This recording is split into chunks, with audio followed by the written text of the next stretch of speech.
నమస్కారం. ఆల్రెడీ నేను ఒక వీడియో చేశాను. దీని తర్వాత అటాచ్ చేస్తాను చూడండి. ఈ అబ్బాయి ఉన్నాడు కదా, యవన్ అలియాస్ అఖిల్.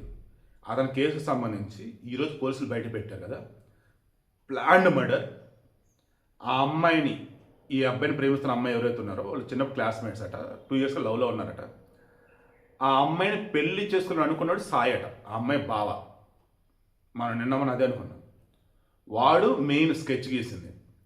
ఈ అమ్మాయి వాళ్ళ నాన్నలు, బాబాయిలు, నాన్న, బాబాయి, అన్నలు, బ్యాచ్ మొత్తం 10 మంది. ట్విస్ట్ ఏంటంటే ఇందులో 10 మంది మొత్తం టెస్టులు చేస్తే 2 గంజాయి వచ్చింది. గంజాయి పాజిటివ్ వచ్చింది. అంటే మత్తులో ఉన్నారు. ఓ మనిషి దారుణంగా చంపారు. ఇందులో మైనర్లు కూడా ఉన్నారు. రిమైనింగ్ డీటెయిల్స్ మొత్తం నెక్స్ట్ వీడియోలో అటాచ్ చేస్తాం చూడండి. అదే నమస్కారం. మనం మాట్లాడుకున్నాం యవన్ అలియాస్ అఖిల్కి సంబంధించి. ఈరోజు మన సికింద్రాబాద్ డీసీపీ ఎవరైతే ఉన్నారో రక్షిత కృష్ణమూర్తి గారు, ఆ మేడం చెప్పారు అప్రాక్సిమేట్లీ 10 members, మొత్తం 10 మందిని అరెస్ట్ చేశారు.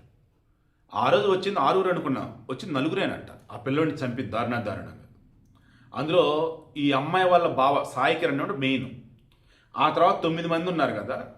వీళ్ళలో ఎవరో రెంటని లెక్కలు తీస్తుంటే పూర్తి డీటెయిల్స్ వాళ్ళు ఇవ్వట్లేదు. ఇంకా మైనర్లు కూడా ఉన్నారని తెలిసిందండి.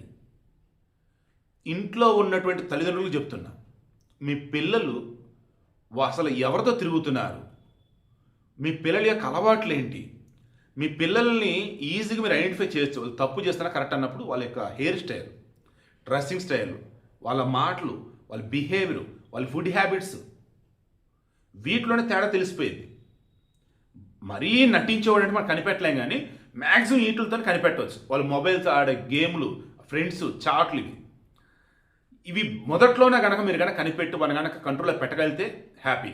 లేదా వాళ్ళ జీవితం రోడ్డును పడిద్ది, మీరు రోడ్డును పడతారు. ఇప్పుడు ఈ 10 మంది అరెస్ట్ చేశారు, విచారణ చేస్తున్నారు. తెలిసింది ఏంటంటే పక్కా ప్లాన్డ్ మర్డర్. ఆ అమ్మాయి చెప్పింది నాకేం తెలియట్లేదు, నాకేం చేయాలో తెలియట్లేదు, నువ్వు చెప్పి ఏం చేయలేదు అని ఉంటుంది. వీళ్ళు ఎన్ని అనుకున్నా ఆల్రెడీ వాడు ప్లాన్ డిసైడ్ అయిపోయాడు. సాయికిరణ్ అనేవాడు అమ్మాయి వాళ్ళ బావ. చంపేయాలి ఎవరిని, అతను ఎస్సీ, నా మరదల జోలికి వచ్చేది ఏంటి. అండ్ వీళ్ళంతా గతంలో కలిసి ఉన్నారంటే అక్కడ ఒక ఏరియాలో. సో తెలుసుని కూడా ఇలా చేశాడు ఏంటి మొత్తం మైండ్లో పెట్టుకొని. ఆ పిల్లోడిది అల్వాలు. అంతకుముందు ఈ సీతాఫలం దగ్గర ఉండేవాళ్ళంట. ఇందిరానగర్ ఏదో ఆడ ఫ్రెండ్స్ ఉంటే ఆడికి వచ్చేవాడు.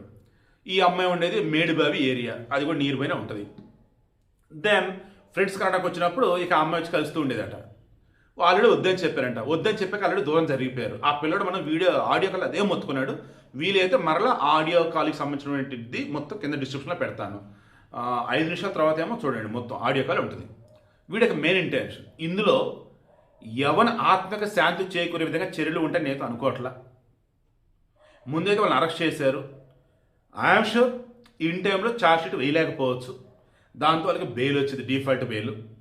ఇక మరలా యవన్ కుటుంబ సభ్యులు ఏడుపులు, పెడబొబ్బులు, వాళ్ళ బాధ కాదు పాపం. నిజంగా అసలు చూస్తే నాకు కడుపు తడుక్కుపోతుంది. అసలు పేదోళ్ళు, ఈ పిల్లోడు ఎదిగొస్తున్నాడు, బీటెక్ 3rd year, నెక్స్ట్ అయితే ఫైనల్ ఇయర్, మంచి ఉద్యోగం వచ్చింది, సంతోషం బతుకుతారు అనుకుంటే ఈ లోపల ఆ పిల్లోడిని చంపితే ఏంటన్నట్టు. అసలు 2 నెలల క్రితం పెళ్లి చేసుకుని పాపం వాళ్ళ అక్క.